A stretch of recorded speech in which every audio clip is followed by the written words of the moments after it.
Good morning, dear children. Today we are going to start new poem, that is Trespass. It is given on page number 76 of your book. Get ready with the book.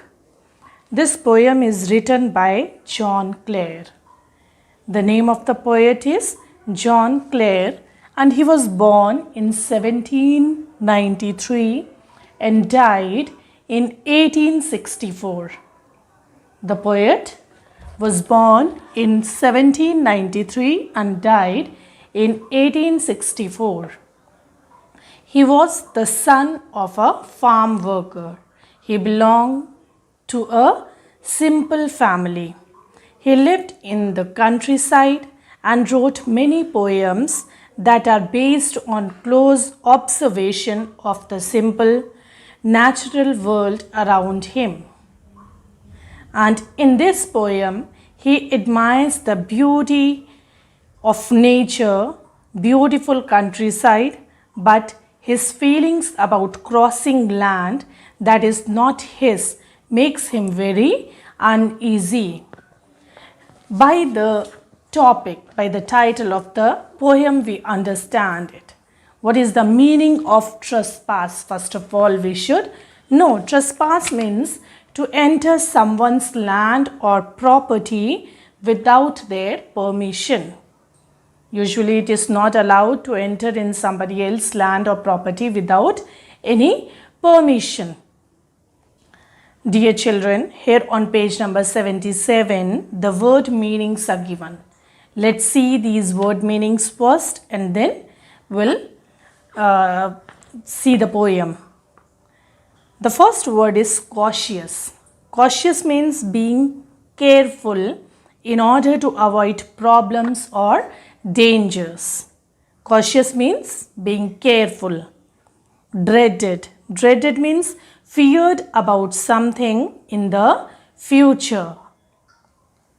Gained. Arrived at a destination or obtained.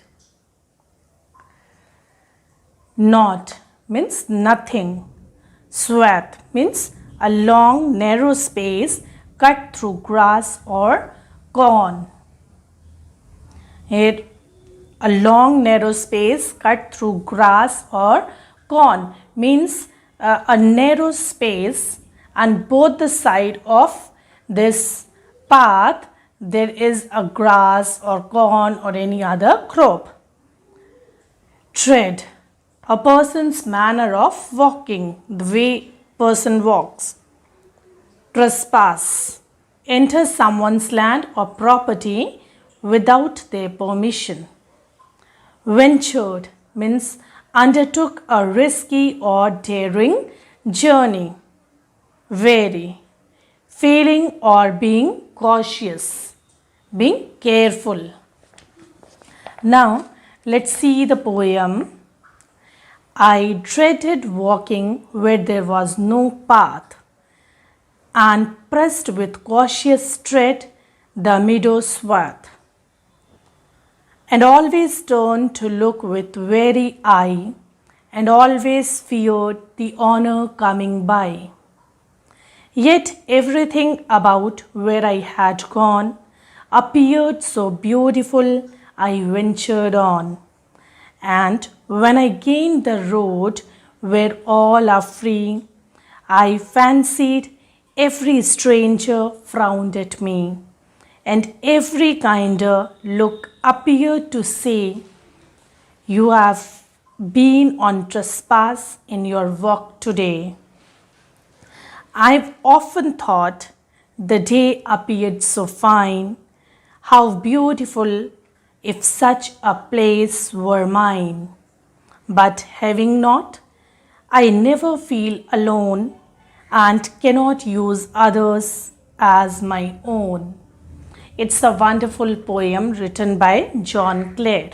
The poet says, I dreaded means fear about something in future, being afraid about something. I dreaded walking where there was no path. The poet was afraid to walk where there was no path.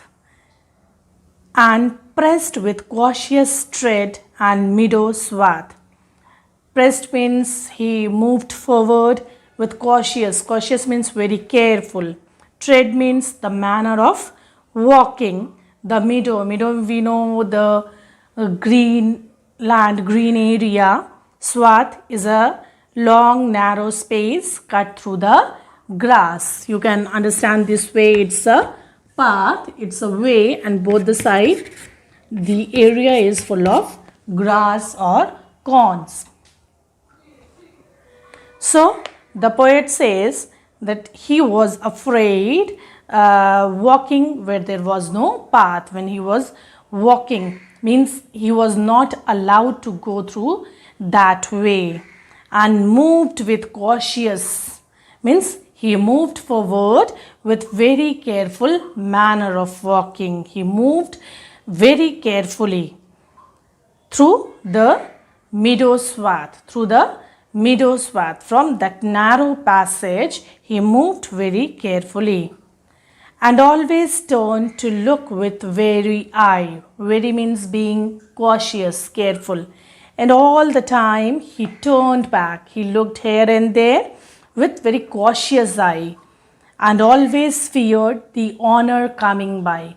And all the time he was afraid if the honor come by, if the honor will observe him. He was afraid of the honor of that land because that was not his, and without permission he entered in somebody else's property. So he was afraid.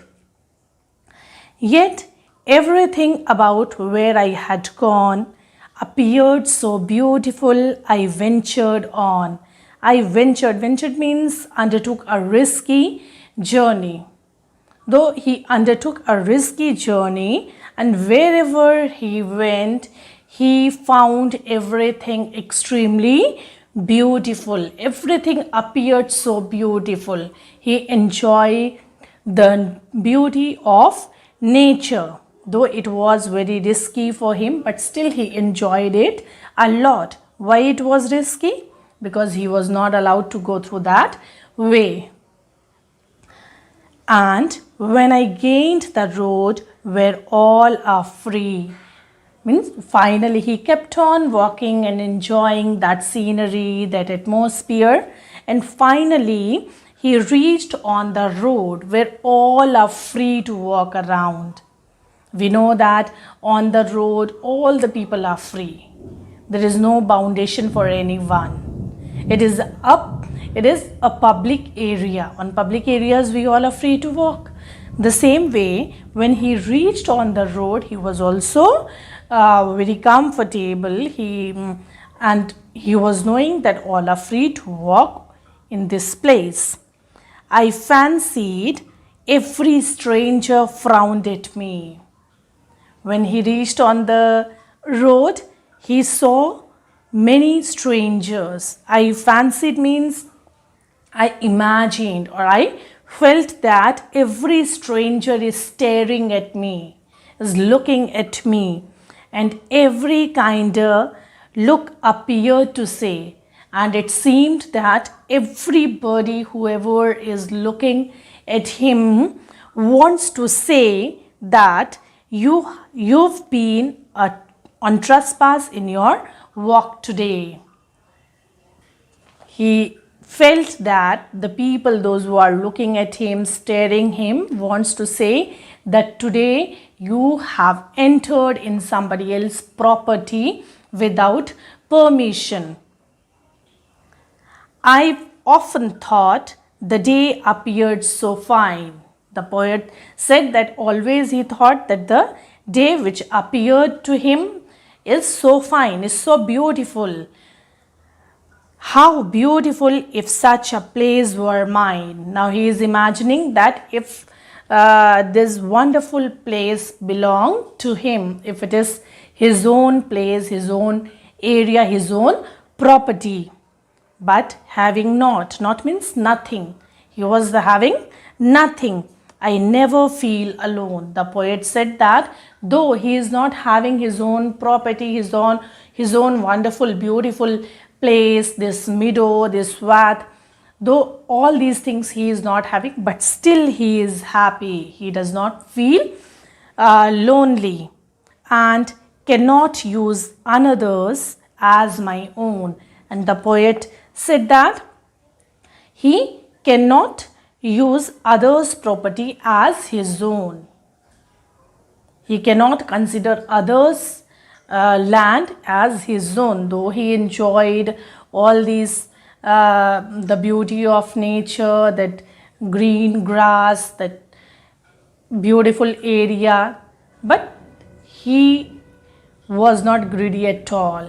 He was satisfied with whatever he had. Finally, he said that, and cannot use another's as my own. He cannot think others' property as his own.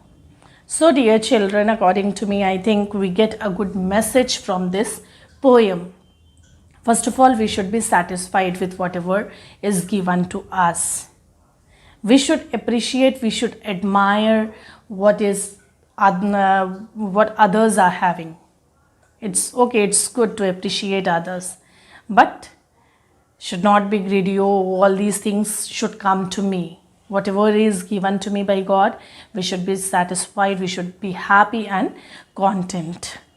I hope you understood this poem, and the word meanings you have to write in your notebook, and 8 lines, the first 8 lines of the poem also you will be writing in your notebook. This is your today's homework.